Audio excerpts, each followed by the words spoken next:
Hello everyone, Radhe Radhe. आप सभी का हमारे चैनल में बहुत बहुत स्वागत है। आज का वीडियो बहुत खास होने वाला है। मैं आप सभी के साथ शेयर कर रही हूँ मंगला गौरी व्रत की पूजा कैसे की जाती है, ये व्रत कब से आपको शुरू करना चाहिए, इस व्रत का उद्यापन कैसे होता है और किन मनोकामनाओं के लिए इस व्रत को किया जाता है, कौन कौन इस व्रत को कर सकते हैं।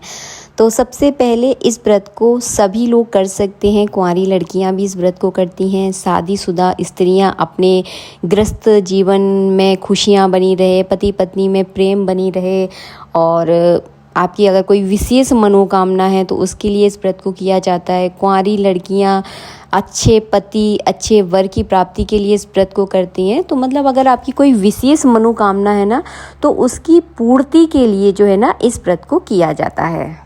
इस व्रत को शुरू कब से किया जाता है? तो इस व्रत को शुरू आपको सावन महीने के मंगलवार से इस व्रत का प्रारंभ आपको करना है। तो क्या करना है, सुबह आपको जल्दी उठना है। स्नान वगैरह करने के बाद सुबह के समय इस व्रत की पूजा की जाती है। अगर जिन लोगों के पास टाइम नहीं है, वर्किंग है, वो शाम के समय भी प्रदोष काल में इस व्रत की पूजा कर सकते हैं। मैंने यहाँ पे पटा बिछा लिया था। पटे के ऊपर मैंने लाल कलर का कपड़ा बिछाया। भगवान शिव, पार्वती, गणेश जी की मेरे पास तस्वीर है, तो मैंने तस्वीर को विराजमान कर लिया है। गणेश जी का पूजन भी हम इसी तस्वीर में कर लेंगे। इसके बाद आपको एक आटे का दीपक बनाना है, चौमुखा दीपक बनाना है। थोड़ा बड़ा सा दीपक लीजिएगा और इसमें 16 बातियां डालनी है। कैसे 16 बातियां डालनी है, देखिए मैंने यहाँ पे चारों दिशाओं में 4-4 बातियां लगाई हैं। तो मेरे पास कलावा था, कलावा में 4-4 बाती होती हैं। 4 बाती का एक कलावा होता है। आप लोग जब कलावा को खोलोगे ना तो उसमें बातियां नज़र आ जाएंगी। उसी में से 4-4 बातियों के मैंने यहाँ पर 4 चौका 16 होते हैं।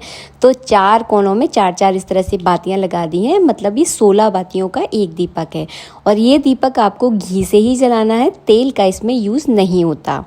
पहली बार जब आप इस व्रत को करते हैं तो आप कलश स्थापना ज़रूर करें। मतलब पहले दिन जब आप व्रत प्रारंभ कर रहे हैं ना, उस दिन कलश स्थापना करनी है।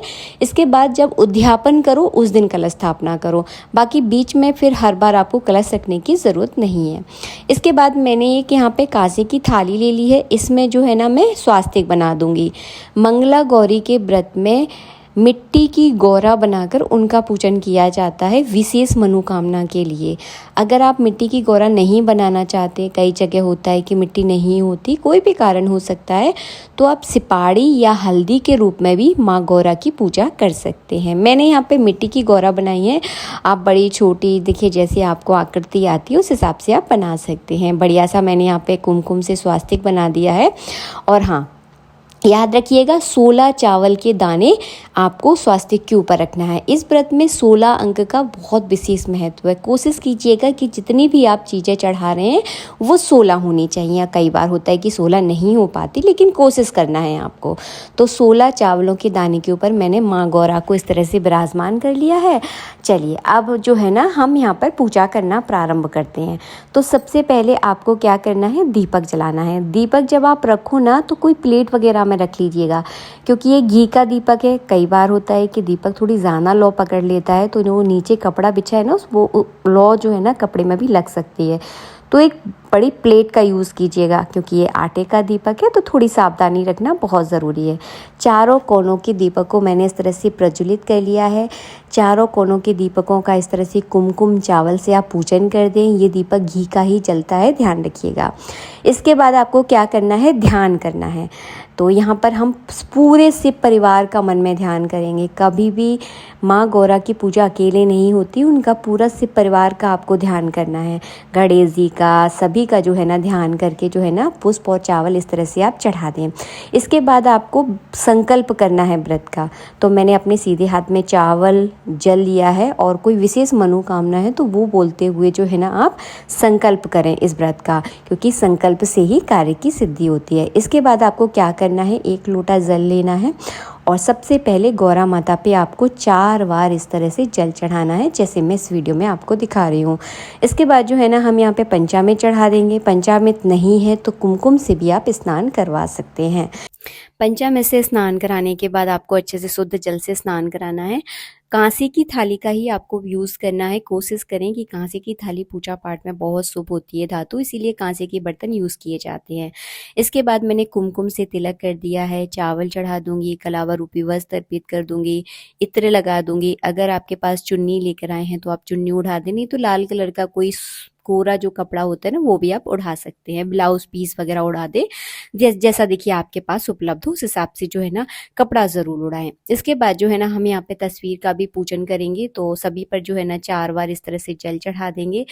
इसी के साथ साथ जो है ना आपको कलश का भी पूजन करना है, तो कलश पर भी मैंने जो है ना साथ के साथ जल चढ़ा दिया है। सभी पर जो है ना कुमकुम, चंदन, चावल लगाकर जो है ना सभी का हम पूजन कर देंगे। इसी सेम विधि से जो है ना आपको जो है ना कलश का भी पूजन करना है, जैसा मैं आपको वीडियो में दिखा रही हूँ।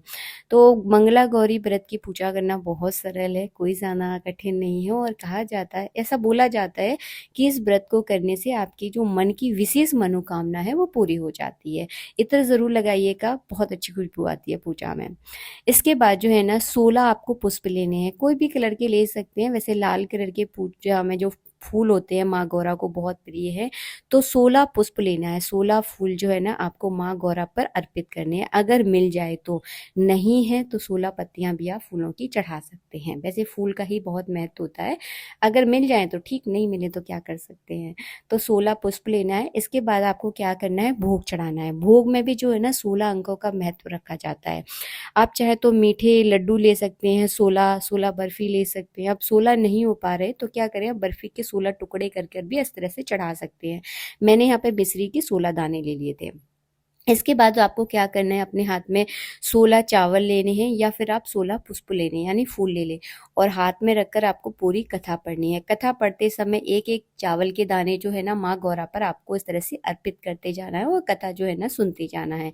कथा की पुस्तक का भी इस तरह से जो है ना पूजन आप ज़रूर करें, बहुत अनिवार्य होता है। तो हमने यहाँ पे कथा पुस्तक का भी अच्छे से पूजन कर दिया है। इसके बाद क्या करना है, आपको हवन करना है।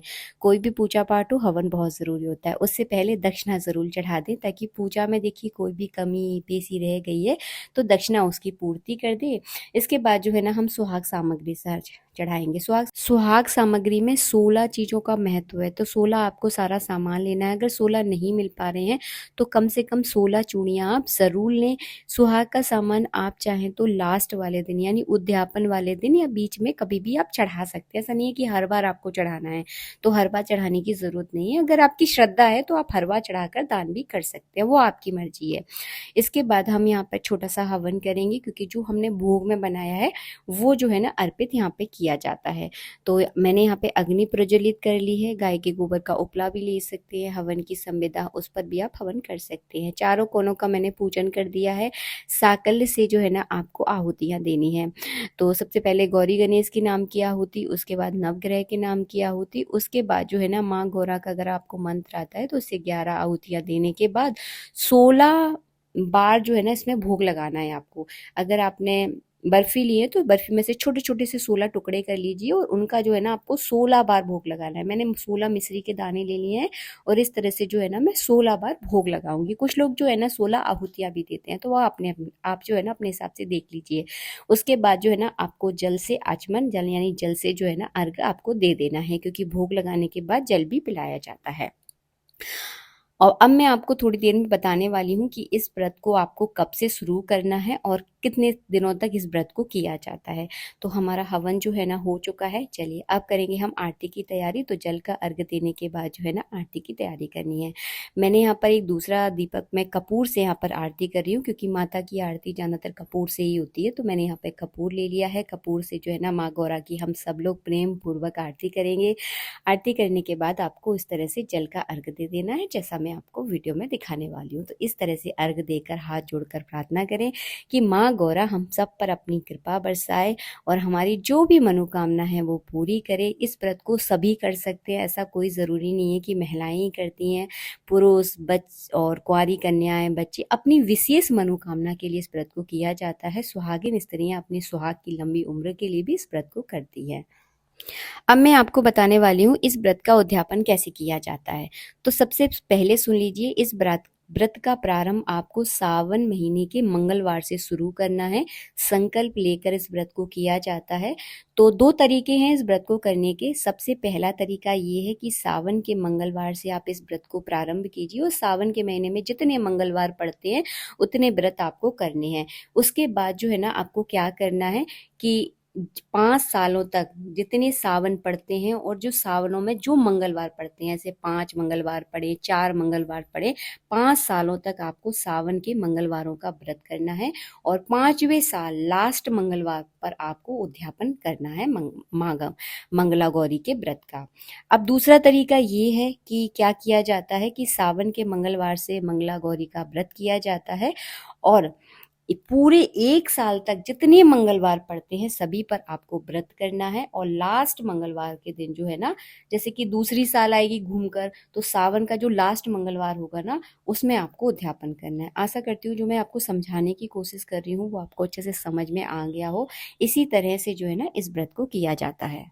इस तरह से व्रत किया जाता है और पूजा करने के बाद आप जो है ना दूसरे दिन इस चौकी को हटा दें, कलश का पानी पेड़ पौधों में डाल दें, नारियल को प्रसाद के रूप में फोड़ कर खा लें। जो मिट्टी की हमने माँ गौरा बनाई है इनको जो है ना जल में प्रवाहित करके घर में ही जल का एक कटोरा, जैसे भगवान शिव को विसर्जित किया था ना वैसे ही आपको विसर्जित करके जो है ना इसका पानी जो है ना अपने घर के पेड़ पौधों में डाल देना है। जो आपने सुहाग का सामान अर्पित किया है या अपने घर की किसी भी सुहागिन महिला को आप दान दे सकते हैं। जो पैसे हैं ये भी दान ही दिए जाते हैं और जो हमने दीपक जलाया है इस दीपक को बुझने के बाद मतलब इसे जो है ना गाय को खिला दें। ऐसा ही करना है। मिलेंगे नेक्स्ट वीडियो में। वीडियो अच्छा लगा हो तो लाइक कीजिएगा। राधे राधे।